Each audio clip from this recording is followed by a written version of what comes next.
All right, time to dive into winter prep. Today we're getting your commercial property ready for winter, and we've got some awesome sources. We've got Rainbow Property Maintenance. They've got 20 years of experience. Yeah, and we've got some excerpts from their website, plus a research report just loaded with insights from industry experts all about winterizing commercial properties. So think of this deep dive as your winterization playbook. Battling those icy winds and making sure your building is totally prepped for the snow. All that good stuff. And we'll also look at some super interesting stuff from the research report. Like, did you know that if you don't winterize properly, you can have some pretty serious Okay. consequences? Okay, lay it on me. What kind of consequences are we talking about? Are not just talking about slips and falls. If you don't remove snow and do maintenance the right way, it can actually damage your building. Ice dams, heavy snow, Yeah. yeah, they can cause havoc if you're not prepared. Wow, okay. That's a serious wake-up call. I kind of always thought winterization was, just about keeping things tidy and preventing, little accidents. Oh, it's definitely about safety.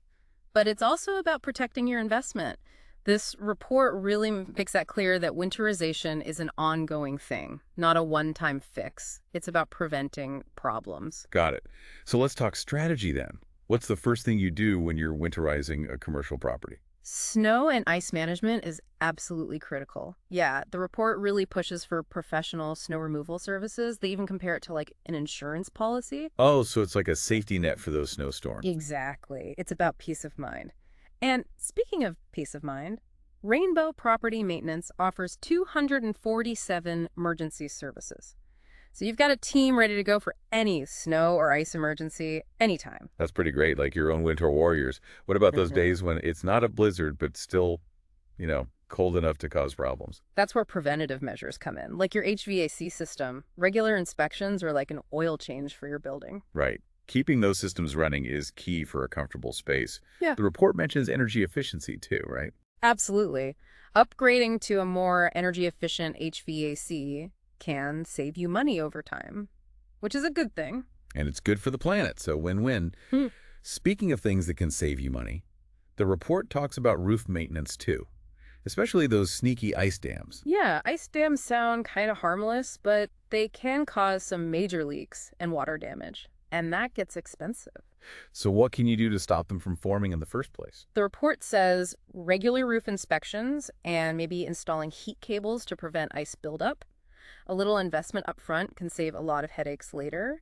And this is another area where a company like Rainbow Property Maintenance could be really helpful. They offer a whole range of roof maintenance services, including ice dam prevention. Okay, so we've got snow removal, HVAC, and roofs covered. But it seems like that's just the beginning, right? Exactly. There's a lot more to think about when winterizing your property. Plumbing, irrigation walkways, they all need attention. So it's not just about the big things. It's about, taking care of every part of your property. Precisely. It's fascinating, actually, how all these separate areas, from the roof to the landscaping, they're all connected when it comes to winterizing. You mean like a problem in one area can turn into a bigger issue? Yeah, exactly. It's like a domino effect. So you need to take a holistic approach. Think about the big picture. Okay, I'm starting to get the picture. But before we get into all the details of plumbing, irrigation, and all that stuff, let's take a minute to digest this. We'll be right back to continue our winterization journey. Stay tuned. Okay, so let's dig deeper into winterizing. And let's talk about something that's often overlooked, your plumbing and irrigation systems. Oh, yeah. I'll admit I don't usually think about, those pipes hiding behind the walls. Mhm. But I guess when it gets cold, they're pretty vulnerable. You got it. When those temperatures drop, you can get burst pipes. And that means water damage and expensive repairs. So how do we prevent that? What does the report say? Insulation, insulation, insulation. The report really stresses that you need to properly insulate all those exposed pipes, especially the ones in unheated spaces or outside. Like crawl spaces, attics, exterior walls, any place those pipes could be exposed to the elements. Right, like bundling them up for winter. What about Yeah. irrigation systems? Those are basically exposed all the time. Yeah. For those, the report says you need to winterize them, drain all the water out so they don't freeze and burst. And you'll want to cover those valves and stuff with insulating covers. So it's like putting the whole system to sleep for the winter. Good way to put it. Now let's move on to the outside of your building. Walkways and parking lots need some extra love in the winter. For sure, those are high traffic areas. Oh. And safety is super important, especially when they're covered in ice and snow. Right. The report talks about fixing any cracks or uneven surfaces that could be dangerous in the winter. You don't want people tripping and falling. Yeah, that's a lawsuit waiting to happen. Yeah, And then there's de-icing. Got to make sure those walkways are treated. absolutely. And while we're talking about the outside, don't forget about lighting. The days are shorter in winter, so you need good lighting for safety and security. So yeah, make sure all those lights are working. What about motion sensors? Those can be helpful, right? Yeah, the report mentions them. They're great for security and saving energy. They only turn on when you need them, so you're not wasting energy all night. Okay, let's talk about something I wouldn't have thought of. Pests. Do they even come around in the winter? Oh, yeah, they do.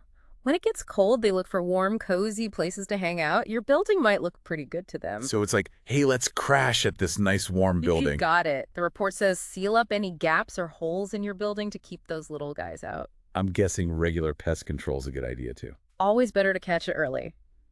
Now, speaking of prevention, let's go back to the roof and talk about gutters. Gutters. Didn't we already cover roofs and ice dams? What else is there about gutters? Well, clogged gutters can be a real pain in the winter. You get ice dams, water overflow damage to your roof, so make sure you clean those gutters before the snow starts. Got it. Add that to the list. Anything else? Think about heat cables in the gutters and along the roof edges. They can help prevent ice buildup and keep that water flowing. What about those, scenes where the snow slides off the roof? Is there anything you can do about that? Yeah, the report mentions snow guards. They're things you install on sloped roofs to stop all that snow from suddenly sliding off. You don't want any damage or injuries. Good to know. Okay, let's change gears a bit. Let's talk about landscaping and how to be prepared for emergencies. Emergency preparedness for landscaping. I thought that was more about like power outages and heating. It's about being ready for anything, especially unexpected weather that could affect your property. Okay, I'm listening. What kind of emergencies are we talking about? Think like a sudden heavy snowstorm or an ice storm. Your landscaping could be messed up and you need to be ready. So like clearing walkways, protecting plants, that kind of thing? Yep. The report says have all the stuff you need ready to go, like sand, salt, shovels, so you can clear those walkways and driveways. And have a plan with your landscaping crew, so everyone knows what to do during an emergency. Makes sense. Be prepared and act fast. Mm-hmm. But let's be real for a minute. Winterizing a whole commercial property sounds like a ton of work. Is there any way to make it easier? There is. Remember Rainbow Property Maintenance? They do all kinds of winterization services, everything we've talked about and more. They can handle it all. Snow removal, ice management, roof maintenance, gutter, cleaning, the whole 9 yards. Wow, that would be a huge help. Like a one-stop shop for winterization. Exactly. And don't forget, they have that pay only when you're happy guarantee, so you know they're going to do a good job. Right. It's like they're saying, we're so good at this, we're not worried about getting paid. Right. Okay, so as we wrap up this part of our deep dive, there's one more big thing to talk about. Energy efficiency. Right. Energy efficiency. Good for the environment and good for our wallets. That's it. So let's get into that in the last part of our deep dive. Stay tuned. All right, we're back. And ready to tackle the last piece of the winterization puzzle. Energy efficiency. It's not just about, saving the planet. It's also about saving money on those heating bills, right? Absolutely. And, we talked about HVAC systems before, but this report really goes into detail about how to optimize them for energy efficiency. Okay, so besides, the regular maintenance and inspections, what else can we do to make those HVAC systems work smarter? Well, you could upgrade to more advanced tech, like variable refrigerant flow systems, VRF, they call them. Yeah. Yeah, these systems give you really precise temperature control, and they use less energy because they adjust the refrigerant flow based on, actual need. VRF systems. Sounds pretty fancy. How are they different from like regular systems? Okay, so think of it this way. A regular system is either on or off right, blasting the same amount of heat or cold whether you need it or not. But a VRF system is way more specific. It can adjust the output for different parts of your building, so it only heats or cools the areas that are being used. So no more wasting energy on empty rooms. That's pretty cool. Yeah. And then you've got smart thermostats and building automation systems. These things can basically optimize the whole HVAC operation based on things like occupancy and even the weather outside. So they're like the brains of the system, making sure everything's running smoothly and efficiently. Exactly. And don't forget about retrofitting. Even if you can't get a whole new HVAC system, you can still upgrade your current one with more efficient parts. Like what? What kind of upgrades are we talking about? Things like high-efficiency filters, energy recovery ventilators, and demand-controlled ventilation systems, they can really improve indoor air quality and use less energy. Okay, so we've got our HVAC systems running great. What else should we focus on to save energy in the winter? Insulation and air sealing are super important. We mentioned it before, but it's worth repeating. Good insulation in your walls, roof floors can make a huge difference in how much heat you lose. And what about air sealing? Where do you even Still start. start with that? I can't imagine like going around and caulking every little crack in the building. Well, you don't have to go that crazy, but you do want to look at those gaps around windows and doors and where utilities come in. Sealing them up with weather stripping and caulk can really help. Stop drafts and keep the heat in. I never realized those little gaps could be such a problem. It's like plugging up all those tiny holes where the heat is escaping. Right.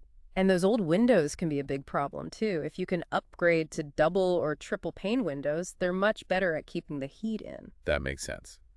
Now, what about lighting? The days are shorter in the winter, so we need more lights.